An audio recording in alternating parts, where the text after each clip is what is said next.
예, 우리 계속해서 새벽에 잠언 보고 있습니다.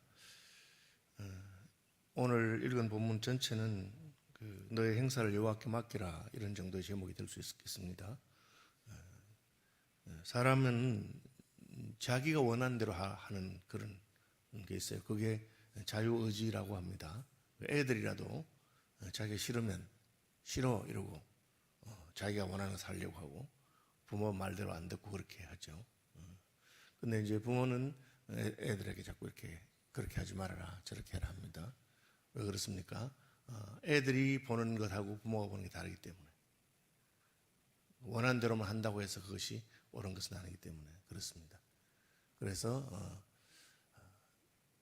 신약 성경에서는 그리스도께서 자유를 위해서 죽으셨다, 너희가 자유롭게 되는 것을 위해서 죽으셨다. 그러나 그 자유로 육체의 기회를 삼지 말고 성령을 따라 행할 것을 말씀하고 있습니다. 우리의 자유를 탐내는 사람들이 있어요. 탐내는 존재가 있어요. 사탄이죠. 사탄은 너 하나님 말씀대로 하지 말고 네 멋대로 그렇게, 내가 시킨 대로 그렇게 해라. 그게 자유인 줄 알았는데 결국은 진 자는 이긴 자의 종이 된다고. 그렇게 하면 결국은 사탄의 종이 되는 그런 것을 우리가 알 수 있습니다. 그래서 하나님이 주신 자유로 우리가 스스로 하나님을 선택하고 하나님의 지혜를 따라 행할 때 그게 참된 복이 있고 그 참된 지혜다 하는 것을 말하고 있습니다. 마음의 경륜은 사람에게 있어도 말의 응답은 여호와께로부터 나오느니라. 이게 이제 마음에 있는 것이 말로 나오고, 히브리어에는 말은 행동과 같은 단어입니다. 다바르라고 하는 말인데, 말한 것은 행동의 시작이고 또 말한 것과 행동을 같다고 봅니다. 그래서 마음에 이제 생각이 있단 말이에요. 우리가 뭘 하고 싶다 하는데 그걸 그대로 말하거나 그대로 행동하지 마라. 네 마음에 수많은 계획이 있을지라도 그것을 말로 하거나 행동할 때는 하나님께 물어보고 해라. 그래야 그것이 이루어진다. 수많은 마음의 생각들이 지나가지요. 그렇죠? 그래서 이 마음에서 멈춰야 됩니다. 그 마음이 말로 나오거나 행동으로 가게 하는 것은 그때는 조심스러운 것입니다. 머릿속에 악한 생각이 떠오르거나 혹은 마음속에 별의별 생각이 다 떠오르는 것 자체로 막을 수는 없어요. 루트는 말하기를 제비가 내 머리 위를 날아다니는 것을 내가 막을 수는 없다. 그러나 내 머리에다가 자기 둥지를 짓지 않도록 해야 된다. 그건 다른 거잖아요. 그래서 신약성에 보면 여자를 보고 음욕을 품는 자마다 마음에 이미 가만히 있다. 그 말은 예쁜 여자가 지나가면 예뻐 보인다. 그럼 그게 가능한가? 그래서 두 번째부터라고 했어요. 예쁜 여자 지나가면 탁 나도 눈이 갈 수 있습니다.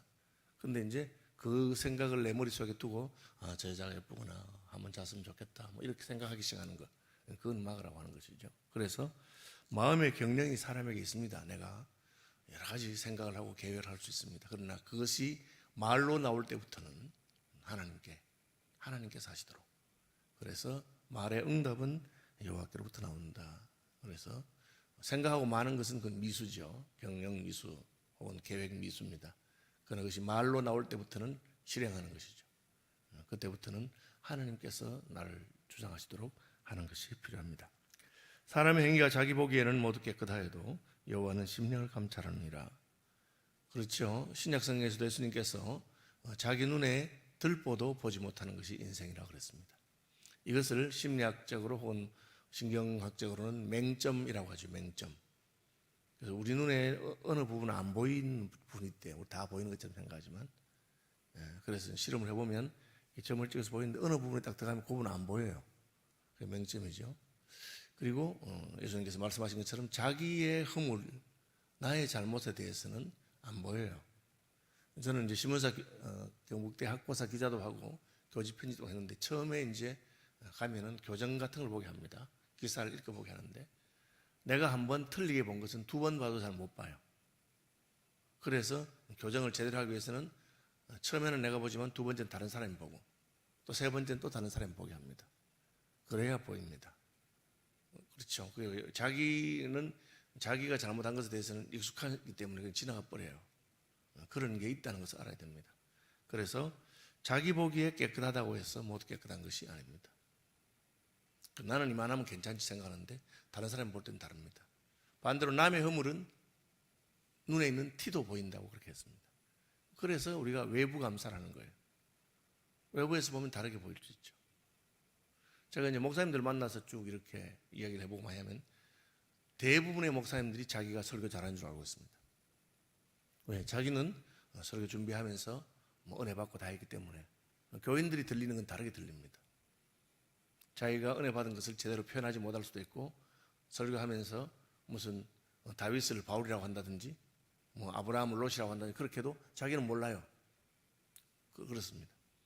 나도 마찬가지고 여러분도 마찬가지입니다. 그래서 내가 굉장히 옳고 저 사람 틀림없고 기분 나쁠 때라도 잠깐 스톱해서 하나님은 어떻게 보시는가. 그 부분이 돼 있으면 공동체가 서로 화해도 할 수 있고 회의를 해서 할 수 있습니다. 거룩한 회의라고 하는 노회나 총회조차도 어떤 분들은 한번 자기가 옳다는 주장을 절대 굽히지 않는 분이 있습니다. 다른 사람이 다 그렇게 말해도 저는 최근에 아주 똑똑한 분들인데 그 만 나이로 바꾸는 것에 대해서 정부에서 이제 만 나이로 바꾸니까 목사님 은퇴가 1년 더 지나간다는 거예요. 그래서 아니에요. 원래 우리는 만 70이 되는 내 연말에 은퇴이 됐는데도 계속 꼬집어. 주변 분들이 다 그분 틀렸다 해도 자기가 옳다는. 그럼 그때는 뭐 다툴 필요 없어. 그냥 그러시냐고 두고 보자고. 그렇게. 너의 행사를 여호와께 맡기라. 그리하면 내가 경영하는 것이 이루어지리라. 다시 말하면 하나님께 의논하고 하나님께 맡기고 하나님께 물어보고 하라는 것이죠. 이것을 이제 저는 하나님께 결제를 받으라 그렇게 말합니다. 보고하고 결제를 받는 것입니다. 그러면 내 책임이 없습니다. 제가 우리 부목사님들이 늘 강조하는 겁니다. 보고를 하세요. 말하지 않고 결정한 것은 당신 책임이고 담임 목사한테 보고하고 담임 목사가 그렇게 하라는 것은 담임 목사가 책임집니다. 하나님께 물어보고 하나님께 허락받고 했으면 하나님 책임집니다. 망해도 하나님 책임집니다. 하나님 시킨 대로 했기 때문에 지나놓고 나면 그때 망한 것이 오히려 잘된 것일 수 있습니다. 옛날에는 이제 주일 성수 때문에 그 제일 문제가 뭐냐면 농사 짓는 시대니까 가물었을 때 주일날 비가 온단 말이에요. 그러면 그때 지금 논에 물을 대야 되는데 내 논에 물 안 대면 다른 사람이 다 가져와. 장로님이 이게 날은 가물었는데 주일날 비가 와서 논에 물 내야 되는데 예배드리고 해야 되고 못하잖아요. 어떻게 합니까? 물어보고 그냥 올해 농사는 망치겠구나 하고는 이제 예배드리고 결국은 다른 논에 물 다 대고 자기 논에 물 못 대서 망쳐버렸습니다. 그래서 그는 배농사는 포기하고 그냥 밭농사처럼 벼지만 논이지만 비가 안 왔으니까 심었습니다. 근데 좀 지나니까 그때 물 댔던 분들도 가뭄이 계속 와서 결국은 다 망했어요. 일찍 망해서 그냥 밭농사로 바꾼 그 장로님은 그래도 굶지 않도록 건집니다. 하나님 시킨 대로 했기 때문에 하나님께 책임져 줍니다. 우리가 당장은 몰라요. 그죠? 하나님 길게 역사하시니까. 그래서 이해되지 않는 일이 있어도 하나님을 신뢰하라. 여호와께서 온갖 것을 그 쓰임에 적당히 지으셨느니. 애들이 물어본다면 나보고 우리 아들도 어릴 때 아빠 하나님 왜 모기를 만들어가지고 특히 우리 둘째 아람이는 같이 있으면 우리는 안 물려요. 걔만 물어요. 왜 그런지 몰라도. 그래서 우리가 야 우리 모기장이다 하면서 같이 있으면 지금 자기는 너무 싫죠. 그리고 하나님 왜 자꾸 모기를 만드셨나? 우리 잘 모르죠 우리가. 근데 하나님께서 모기도 만드신 이유가 있을 것이다. 하나님께서 저렇게 나쁜 놈을 안 데려가시고 두시는가? 그 있다는 거죠. 악인도 악한 날에 적당하게 하셨느니라. 이 말은 뭐냐면은 악한 날은 하나님 심판하는 날이라고 주석가들은 다 말해요. 하나님께서 심판의 날까지 악인을 벌하지 않고 두신 이유가 뭐냐? 잘못하자마자 즉각적으로 번개가 치거나 벌을 주면 누가 죄를 짓겠어요? 하나님께서는 참으시고 한편으로는 그가 회개할 기회를 주시는 것이고 한편으로는 그가 벌이 무서워서가 아니라 참 하나님께로 돌아오는 것인지 하나님이 금방 벌 안 주니까 그냥 지멋대로 하는 것인지 드러내시고 마지막 날에는 심판으로 하나님의 공의를 드러내신다. 주석가들은 그렇게 말했어요. 우리가 이해할 때는 어쨌든 하나님 계획이 있겠지, 뜻이 있겠지. 내 마음에 안 들고 내가 이해 못한다고 그냥 내가 하나님도 아니면서 하나님이 그렇게 하지 마라. 그냥 인생 살아다 보면 이해가 안 되는 날이 있습니다. 욥과 같은 분은 전혀 이해가 안 되는 일이 막 계속 닥칩니다. 그러나 세월이 지나고 보니까 그 욥의 고난 때문에 얼마나 많은 사람들이 믿음과 인내를 배우고, 그리고 마침내 저렇게 될 것을 가지고 하는 것이 있습니다. 그러니까 그것을 그냥 믿음으로 받아들이는 것입니다. 그것을 받아들이지 않는 자를 교만한 자라 합니다. 무릇 마음이 교만한 자를 여호와께서 미워하시나니 피차 손을 잡을지라도 벌을 면하지 못하라. 이 말은 뭐냐? 교만한 사람들이 내만 그러나, 나하고 동행하는 사람이 이렇게 많은데 대세가 그러니까 괜찮다고 생각하는 겁니다. 사람들이 다 나를 지지해 줍니다. 그러나 하나님의 뜻과 다른 것은 잘못된 것입니다. 그래서 그냥 자기가 옳다고 생각하고 교만한 마음으로, 봐라, 다 나를 따르지 않느냐, 봐라, 일이 잘 되지 않느냐, 그렇게 해도 그것은 하나님의 벌을 면하지 못합니다. 인자와 진리로 인하여 죄악에 속하게 되고 여호와를 경외함으로 말미암아 악에서 떠나니라. 성경에 이제 인자와 진리는 약간 대립되는 개념이에요. 진리는 똑바로 하는 거잖아요. 인자는 좀 불쌍히 여기고 봐주는 거잖아요. 그렇죠? 그래서 이 하나님이 두 가지가 같이 있을 것을 말합니다. 어떻게 합니까? 우리가 진리를 타협하지 않으면서도 다른 사람들을 불쌍히 여길 줄 아는 것. 어떻게 하면 됩니까? 형제가 내게 잘못해도 와서 잘못했다 하면 용서해 주는 거죠. 몇 번이나? 7번이라도, 70번씩 7번이라도 용서해 주는 것이, 그게 인자한 것입니다. 그렇다고 해서 잘못을 옳다고 하지는 않습니다. 그러나 잘못에 대해서도 긍휼히 여기는 것이죠. 그러면 어떤 복이 있느냐? 긍휼히 여기는 자는 긍휼히 여김을 받는 것입니다. 우리가 하나님 앞에 진리대로 못 살아도 하나님 잘못했습니다. 그러면 하나님께서 우리 인자하게 계십니다. 그래서 진리만 있으면 죄 안 지으면 돼요. 진리만 있으면 다 100% 살면 돼요. 그렇죠? 그러나 진리와 함께 인자와 진리가 같이 가는 것을 하나님께서 원하시고, 그래서 우리가 인자와 진리가 함께 있을 때 나의 죄도 하나님께서 불쌍히 여기시고 속해 주시고, 그러면 또 죄짓고 회개하고 죄짓고 그렇게 하느냐? 결국은 여호와를 경외함으로 악에게서 떠나게 됩니다. 하나님을 점점 더 사랑해지면 세월이 지나면 내가 잘못했구나 깨닫고, 제가 늘 말하는 것처럼 악한 것은 잘못될 뿐 아니라 우리에게 손해입니다. 의롭게 바르게 하는 것은 옳을 뿐 아니라 우리에게 결국은 유익이 된다. 그걸 깨닫게 됩니다. 인생에. 그때 내가 조금 더 손해보기 싫어가지고 돈 더 유익 보려고 살짝 죄를 짓고 살짝 거짓말했는데, 지나놓고 보면 그렇게 하지 않는 것이 더 유익한 것을 깨닫게 되고, 지나놓고 보면 그 좀 탐을 내서 잘못한 것이 사실은 더 손해였다는 것을 깨닫게 됩니다. 그래서 사람의 행위가 여호와를 기쁘시게 하면 그 사람의 원수라도 더불어 화목하게 하느냐. 인간관계도 결국은 하나님 앞에서 하면 하나님께서 해주시는 것을 알 수가 있습니다. 저는 이제 고등학교 시절이나 대학교 다니고 할 때 예수 믿는다고 술 안 마시지, 또 예수 믿는다고 주일날은 또 다른 행사 못 간다고 하지. 우리는 그때는 그냥 어떤 일이 있어도 그렇게 합니다. 그러니까 처음에는 별나다고 진짜 저런 게 있나 하고 그렇게 말을 많이 들었습니다. 근데 세월이 지나가면 그분들이 우리 중심을 알기 때문에 인정하고, 그래도 예수 믿는 사람들이 믿을 만하고, 예수 믿는 사람들이 흔들리지 않는 기준이 있다는 걸 알고 인정해 주는 것을 알게 됩니다. 적은 소득이 공의를 겸하면 많은 소득이 불의를 겸한 것보다 낫다. 그도 마찬가지죠. 우리가 더 돈을 많이 벌 수 있는 일이 있다 하더라도 하나님 앞에서 정당하게 땀을 흘려서 수고해서, 그래서 일확천금을 기대하면 안 되고, 예수 믿는 사람들이 복권 사고 그렇게 할 필요 없습니다. 당첨되면 망하는 겁니다. 그냥 내가 기부한다고 생각하고 복권 사는 건 모르겠는데, 사람이 마음으로 자기의 길을 계획할지라도 그의 걸음을 인도하시는 여호와시라. 같은 말입니다.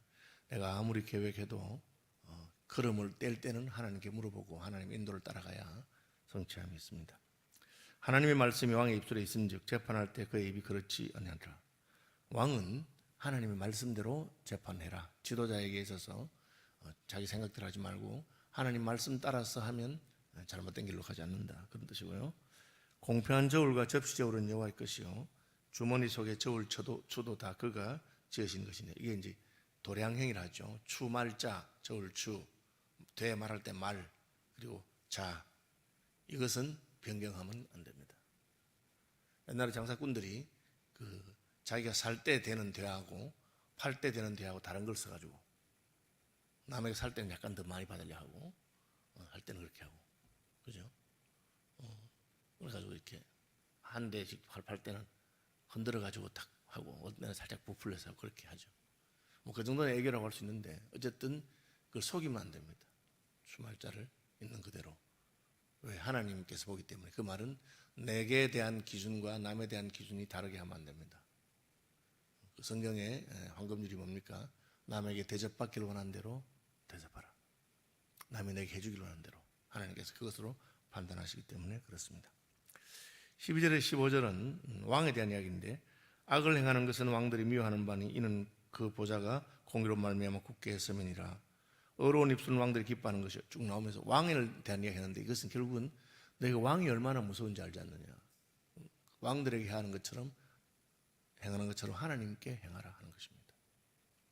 그래서 이제 우리 복장이 어때야 되느냐, 주일날 꼭 넥타이를 매야 되느냐, 양복을 입어야 되냐, 그 말이 많습니다. 그럴 때 여러분 생각할 때 내가 대통령 만나러 갈 때는 어떻게 할까 정도로 생각해서, 그죠? 서양 사람들은 대통령 만나러 갈 때도 그냥 편한 복장 입고 다닙니다. 그게 문화입니다. 그럼 그렇게 하면 됩니다. 근데 우리 문화는 지금 급속하게 변하고 있어서 쉬운 답은 없는데, 어쨌든 그렇게 땅에서 가장 높은 사람 왕에게 내가 어떻게 행할까, 그걸 생각해라. 하나님 생각할 때 그렇게 하면 쉽다, 그런 뜻이라고 생각하면 됩니다. 왕의 진노는 죽음의 사들 같아도 지혜로운 사람은 그것을 쉬게 하리라. 왕의 희색은 생명을 떠나느니 그의 은택이 늦은 비를 내리는 구름 같으나. 이 말은 왕이 화가 나면 얼마나 무서우냐, 왕이 기뻐하면 또 얼마나 내게 복을 주느냐, 그걸 생각해라. 하나님 화나게 만들지 말고 하나님 기뻐하도록 해라. 그러면 복이 있다. 임금만 해도, 그죠? 그냥 화가 나면 그냥 죽여버리잖아요. 그 왕들이 하는 것입니다. 근데 하나님의 진노는 얼마나 무섭겠느냐. 육신의 생명 아니라 영혼을 지옥불에 던지시는 분이기 때문에. 축복도 마찬가지죠. 지혜를 얻는 것은 금을 얻는 것보다 얼마나 나은고 명철을 얻는 것은 은을 얻는 것보다 나으니라. 지혜와 명철이 중요한데, 어떤 분들은 지혜는 금이고 명철은 은인데, 명철은 똑똑한 걸 말합니다. 그냥 딱 보면 사람이 판단력이 똑똑한 걸 말하고, 지혜는 하나님의 지혜를 말합니다. 그래서 명철한 것으로는 충분하지 않습니다. 원숭이도 나머지 떨어지고 사람이 제껴 넘어간다고. 똑똑하기 때문에 실패할 수 있습니다. 지혜는 무엇입니까? 하나님께 물어보는 것입니다. 남들이 못 보는 거 딱 보니까 알았어요. 쉽게 말하면 돈 잘 버는 분은 아이고 사업하면 되겠다, 돈 되겠다, 딱 보면 아는 분이 있어요. 명철한 사람입니다. 그죠? 그런 분은 잘할 수 있을 것입니다. 그러나 지혜는 금보다 귀합니다. 거기서 한 걸음 들어가서 하나님, 이게 저는 너무너무 잘 될 것 같은데 하나님 어떻게 하면 좋겠습니까? 물어보는 거죠. 악을 떠나는 것이 정직한 사람의 대로이니 자기 길을 지키는 자는 자기 영혼을 보존하느니라. 정직하게 행하는 것이 길이 형통하다는 뜻이고, 잘 나가다가 마음이 흔들리지 말란 거죠. 평생 예수 잘 믿고 믿음으로 단정하게 살다가 말리 다 돼가니까 아이고 내가 그동안 저축해 놓은 것도 없고 어떻게 살까 하고, 거기 돈 욕심에 다른 것에 거기 흔들리지 말아라 하는 것입니다. 그것이 끝까지 믿음을 지키는 것, 그것이 자기 영혼을 보존하는 것입니다. 주기도문 하겠습니다. 하늘에 계신 우리 아버지, 아버지의 이름을 거룩하게 하시며 아버지의 나라가 오게 하시며 아버지의 뜻이 하늘에서와 같이 땅에서도 이루어지게 하소서. 오늘 우리에게 일용할 양식을 주시고 우리가 우리에게 잘못한 사람들을 용서해 준 같이 우리 죄를 용서해 주시고 우리를 시험에 빠지지 않게 하시고 악에서 구하소서. 나라와 권능과 영광이 영원히 아버지의 것입니다. 아멘.